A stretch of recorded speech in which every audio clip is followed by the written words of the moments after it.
求職平台上嘅職位動輒月薪8000，普遍1萬以上，導致好多月薪5、6千嘅上班族覺得自己收入低。但事實底薪3500甚至2800，完成績效先可以攞到8000，而且幾乎冇乜嘢可能會完成。成日聽上班族喺茶水間呻，哎呀，月薪得6000，點夠使？咁月薪6000算唔算收入低呢？我忍唔住翻開數據睇下，2024年全國城鎮私營單位就業人員平均年收入69476蚊，折合一個月大概係5790。再對比外賣騎手、快遞員、保安，好多月收入4、5千，風吹雨打，甚至冇5險1金。再嚟睇下退稅數據，2024年超過1億人符合退稅標準進行退稅，而個稅起徵點係月入5000。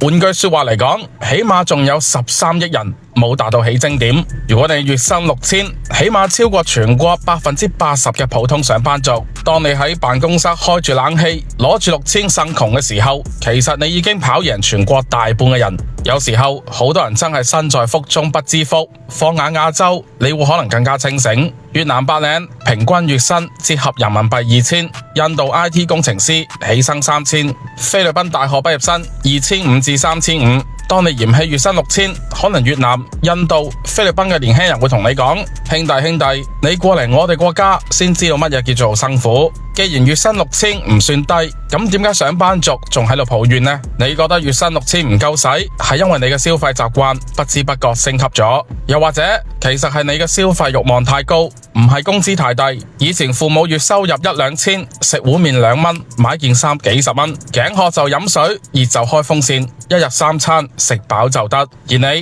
一杯咖啡9.9，每日一杯，一個月300已經夠交水電費，一年2、3次旅遊1、2萬唔見咗，平均每個月就係1000，一部手機動輒7、8千，2年換一次，等於每年就要花費3、4千喺手機方面。聽歌充會員，睇視頻充會員，2、3個軟件就唔見100。簡單羅列咗幾種消費，你一個月就唔見咗2000，仲未計交通費、房租、一日3餐。所以少數怕長計，唔係你收入低，係你生活之中有幾十樣嘢唔起眼嘅消費，而你消費嘅時候又覺得幾十蚊冇所謂，久而久之荷包就係咁樣被清空㗎喇。所以月收入6000唔算高，但亦唔算低，關鍵在於你點樣開源節流，你有冇副業，有冇提升技能，仲有今時今日嘅你對生活嘅期待係咪過高呢？如果你想儲多啲錢，或者係想賺多啲錢，平時就要慳啲，其次就係要不斷增值自我，不斷提高自己嘅價值。